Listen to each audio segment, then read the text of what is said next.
இயேசு கிறிஸ்துவின் நாமத்தில் உங்கள் அனைவரையும் அன்போடு கூட வாழ்த்துகிறேன். இன்றைக்கு நாம் தியானிக்க போகிற தலைப்பு, உன் எலும்புகளை நீளமுள்ளதாக்குவார்.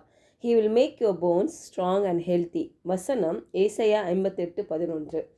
கர்த்தர் நித்தமும் உன்னை நடத்தி மகா வறட்சியான காலங்களில் உன் ஆத்துமாவை திருப்தியாக்கி உன் எலும்புகளை நீளமுள்ளதாக்குவார். நீ நீர்ப்பாய்ச்சலான தோட்டத்தைப் போலவும் வற்றாத நீரூற்றைப் போலவும் இருப்பாய். கர்த்தர் நம்மை நித்தமும் நடத்துகிற தேவன். நம்ம வாழ்க்கையில் நிறைய வறட்சியான சூழ்நிலைகள் இருக்கலாம். ஆனால் அந்த இடத்துல தான் தேவன் சொல்கிறாரு, உன் ஆத்துமாவை திருப்தியாக்குவேன். ஆத்மா என்பது பார்த்திங்கன்னா மனம், நம்மளுடைய விருப்பம், நம்ம உணர்ச்சிகள், இதெல்லாம் சேர்ந்து தான் பாருங்கள் அந்த ஆத்மா. அப்போது அந்த ஆத்மாவை அவர் திருப்தியாக்குவேன் என்று வாக்குறுக்கிறார். 3 யோவான் 1:2 பார்க்குறோம் இல்லையா? பிரியமானவனே, உன் ஆத்துமா வாழ்கிறது போல் நீ எல்லாவற்றிலும் வாழ்ந்து சுகமாய் இருக்கும்படி வேண்டுகிறேன். நம்ம ஆத்துமா திருப்தியாக இருக்கும் பொழுது, சுகமாக இருக்கும் பொழுது, நம்ம சரீரமும் சுகமாக இருக்கும். உன் ஆத்துமாவை திருப்தியாக்கி உன் எலும்புகளை நீளமுள்ளதாக்குவார். அப்படின்னா பலனுள்ளதாக்குவார். நம்ம சரீரமும் நம்ம எலும்புகளும் பலனுள்ளதாக இருக்கும் பொழுது நம்ம வாழ்க்கை பாருங்கள், நீர் பாய்ச்சலான தோட்டத்தை போலவும் வற்றாத நீரூற்றை போலவுமாய் இருப்பாய் என்று சொல்லுகிறார். இந்த ஆத்மா திருப்தியாக இருக்கும் பொழுது நம்ம சரீரம் பலனுள்ளதாக இருக்கும். விசேஷமாக நம்ம எலும்பு பலனுள்ளதாக இருக்கும். நம்ம எலும்புகளில் வருகிற பிரச்சனைகள், வலிகள், வேதனைகள் எல்லாம் பாருங்கள், அதெல்லாம் மறைந்து ஆரோக்கியம் உள்ளதாய் மாறும். நமக்கு தேவனுடைய வார்த்தை தான் நமக்கு மருந்து. அவர் என்ன சொல்கிறாரோ அதை நம்ம கேட்டு நம்ம இருதயத்தில் அதை பார்க்கும் பொழுது, அந்த வசனத்தை, அந்த வாக்கு தத்தத்தை நம்ம அதை பார்க்கும் பொழுது கண்டிப்பாக அதை நம்ம ரிசீவ் பண்ணுவோம் பாருங்கள். அப்போது நம்ம ஆத்துமா எப்படி இருக்கணும்? நீதிமொழிகள் 3:5 8 வரைக்கும், உன் சுய புத்தியின் மேல் சாயாமல் உன் முழு இருதயத்தோடும் கர்த்தரில் நம்பிக்கையாக இருந்து. நம்ம சுய புத்தி எப்படி இருக்கும் தெரியுமா? ஒரு பிரச்சனை வந்துச்சுன்னா சரீரத்தில் அதே யோசித்துக்கிட்டு இருக்கோம். ஏன் வந்துச்சு, எதுக்கு வந்துச்சு, இது எத்தனை பேர்கிட்ட கேட்கணும், என்னென்ன சொல்கிறாங்க, என்னெல்லாம் நம்ம செய்யணும், இப்படி தான் போட்டு நம்ம புத்தி என்ன பண்ணிகிட்ருக்கோம், அங்கலாய்த்து கொண்டு இருக்கும் பாருங்கள். ஆனால் ஒரு சொல்யூஷனுமே கிடைக்காது நம்ம சுய புத்தியின் மேலே நம்ம சாயும் பொழுது. அதான் தேவன் சொல்லியிருப்பாங்க, உன் முழு இருதயத்தோடும் கர்த்தரில் நம்பிக்கையாக இருந்து.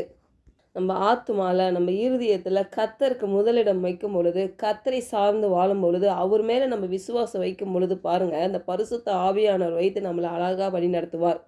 நீதிமொழிகள் 3:6, உன் வழிகளிலெல்லாம் அவரை நினைத்துக்கொள், அப்பொழுது அவர் உன் பாதைகளை செவ்வைப்படுத்துவார். நம்ம எப்படிப்பட்ட வழியில் நம்ம நடந்து செல்கிறோமோ, எந்த வழியினாலும் சரி நம்ம அவரை நினைத்து கொள்ள வேண்டும். நம்ம போகிற வழிகள் சந்தோஷமாக இருக்கலாம், கர்த்தருக்கு நன்றி செலுத்தலாம். நம்ம போகிற வழிகள் பிரச்சனைக்குரியதாக இருக்கலாம், போராட்டம் நிறைந்ததாக இருக்கலாம், பலவீனம் நிறைந்ததாக இருக்கலாம், அநேக கேள்விகள், குழப்பங்கள் இருக்கலாம். ஆனால் அந்த இடத்துல நம்ம அவரை நினைத்து கொள்ள வேண்டும். எப்படி தெரியுமா? ஆண்டவரே, இந்த பிரச்சனை, போராட்டம், இந்த வலி, வேதனையிலையும் நீர் பெரிய தேவன் ஆண்டவரே. இதிலேருந்து நான் விடுதலை பெற்று ஆண்டவரே, நான் சுகமாய் வாழ முடியும் ஆண்டவரே உம்மால்.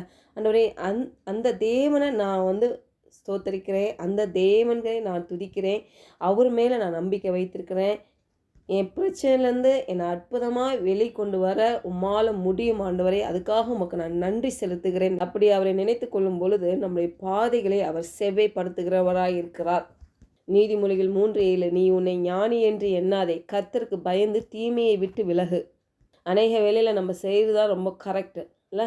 அப்படியே அந்த மனப்பான்மை இருக்கிற வரைக்கும் பாருங்கள், கர்த்தருக்கு பயந்து நம்ம வாழவே முடியாது. அப்போ என்றைக்கு நம்மளுடைய எண்ணங்களில், நம்ம இருதயத்தில் தாழ்மை உள்ளவர்களாக நம்ம இருக்கும் பொழுது, நம்மளை விட்டு கொடுக்கும் பொழுது, எல்லாம் நிறைந்த ஞானம் உள்ளவர் யார்? நம்ம தேவாதி தேவன் தான் இல்லையா? அவருக்கு பயந்து தீமையை விட்டு விலக வேண்டும். பாருங்கள், நம்ம பாவத்தை விட்டு விலகும் பொழுது தான் நம்ம சரீரத்தில் ஆரோக்கியம் உண்டாகும். அதனால் பாவத்தினால் வருகிறது தான் பாருங்கள் இந்த பலவீனம், வியாதி, பிரச்சனைகள்லாம். ஆல்ரெடி ஒரு வாட்டி நம்ம பார்த்துருக்கோம் இந்த தியான பகுதியில், ஜோசோன்னு சொல்லி. அப்போனா நம்ம அந்த ரட்சிப்பு, என்றைக்கு நம்ம பாவத்திலேருந்து நம்மளுக்கு விடுதலை உண்டாகிவிட்டது, நம்ம இயேசு கிறிஸ்து நிமித்தம், அவர் சிலுவையில் ரத்தம் சிந்தின நிமித்தம், அவர் உயிர்த்தெழுத நிமித்தமாக நம்ம பாவங்கள் மன்னிக்கப்பட்டு மறக்கப்பட்டு விட்டது என்று நம்ம விசுவாசிக்கும் பொழுது நம்மளுக்கு ரட்சிப்பு உண்டாகிறது பாருங்கள். அந்த ரட்சிக்கும் பொழுது பாருங்கள், நம்ம சரீரத்தில் தெய்வீக சுகமும் நம்ம பெற்றுக்கொள்கிறோம். அப்போ ரட்சிப்பு என்பது பாவத்திலேருந்து வருகிற மீட்பு மட்டும் கிடையாது, நம்ம சரீரத்தில் இருக்கிற வியாதியிலேருந்து கூட ஒரு மீட்பு உண்டாகிறது, விடுதலை உண்டாகிறது. அதுவும் ரட்சிப்புக்குள்ளாக தான் இருக்குது. அப்போ இன்றைக்கு நீங்களும் நானும் ரட்சிக்கப்பட்டோம் என்றால் கண்டிப்பாக நம்ம சரீரத்தில் நம்ம சந்திக்கிற எல்லா பிரச்சனைகளும், வியாதியின் கிரியைகளும், எலும்பு நிமித்து மறுகிற வலிகள், வேதனைகளும் கண்டிப்பாக அதுலேருந்து தெய்வீக ஒரு விடுதலையை நம்ம பெற முடியும். நீதிமொழிகள் 3:8 சொல்லுது பாருங்க, அது உன் நாபிக்கு ஆரோக்கியமும் உன் எலும்புகளுக்கு ஊனுமாகும். அதாவது உன் சரீரத்துக்கு ஆரோக்கியமும் உன் எலும்புக்கு பலனாகும் என்று சொல்லுகிறார். நீதிமொழிகள் 17:22 பார்க்குறோம் இல்லையா, மனமகிழ்ச்சி நல்ல ஔஷதம், முறிந்த ஆவியோ எலும்புகளை உலர பண்ணும். அப்போது நம்ம ஆவி எப்படி இருக்கணும்னா நல்ல உற்சாகம் உள்ளதாய், மகிழ்ச்சி உள்ளதாய், கர்த்தர் மேலே நம்பிக்கை வைத்து பாருங்கள் விசுவாசிக்கும் பொழுது கண்டிப்பாக நம்ம எலும்புகள் ஆரோக்கியமாக இருக்கும். அதேமாதிரி ஆபகுக் 3:19 கூட பார்க்க முடியும்பாங்க, அவர் என் கால்களை மான் கால்களை போல் ஆக்கி உயரமான ஸ்தலங்களில் என்னை நடக்க பண்ணுவார். அப்போ இப்படிப்பட்ட வாக்கு தத்தங்கள் மேல் நம்ம கண்களை பதிப்போம், நம்ம இருதயத்தை அதை தியானிப்போம். நம்ம கேட்கலாம் பாருங்க, நம்ம இருதயத்தின் எல்லைகளை தேவன் விரிவாக்கும்படி கேட்கலாம் பாருங்க. அப்போ தான் பாருங்க அவர் நமக்காக வைத்திருக்கிற திட்டங்கள், அவர் நமக்கு கொடுத்த அந்த தெய்வீக சுகம் நம்ம இருதயத்தின் எல்லைகள் விரிவாகும் போது அதை பார்க்கும் பொழுது பாருங்க கண்டிப்பாக ஒரு விடுதலை பெறுவோம். ஜெபிக்கலாம். பரலோக தகப்பனே, இந்த காலை வேளையில் நாங்கள் தியானித்தது போல எங்களை நித்தமும் நடத்தி மகா வறட்சியான காலங்களில் ஆண்டவர் எங்கள் ஆத்துமாக்களை திருப்தி ஆக்குகிற தேவன் எங்களோடு கூட இருக்கிறீங்கப்பா. இந்த வேளையில் எங்கள் எலும்பு பகுதியில் இந்தந்த இடத்துல பலவீனங்கள் இருக்குதோ, வியாதிகள் இருக்குதோ, பிரச்சனைகள் இருக்கோ, வலிகள் வேதனைகள் இருக்குதோ, இப்பொழுது இயேசு நாமத்தினால தெய்வீகம் சுகம் உண்டாகட்டும் என்று இயேசு நாமத்தினால ஜெபிக்கிறோம் கர்த்தாவே. வியாதிகளை உண்டு பண்ணுகிற எல்லா சத்துவின் கிரியைகளை வேரோடு பிடுங்கி சமுத்திர ஆழத்தில் கொண்டு போடுகிறோம் கர்த்தாவே. எங்கள் ஆத்மா வாழ்வது போல் நாங்கள் எல்லாவற்றிலும் வாழ்ந்து நாங்கள் சுகித்திருக்கும்படி ஆண்டவரே எங்களை நாங்கள் விட்டு கொடுக்கிறோம். பரிசுத்த ஆவியானவரே எங்களை வழி நடத்துங்க. எங்களோடு இடைப்பட்டு எங்கள் வாழ்க்கையில் ஆண்டவரின் நீர்ப்பாய்ச்சலான தோட்டத்தை போலவும் மற்றாத நீரூற்றை போலவும் இருந்து உங்கள் நாமத்தை மகிமைப்படுத்தும்படி இயேசுவின் நாமத்தினால் ஜெபிக்கிறோம் நல்ல பிதாவே. ஆமென்.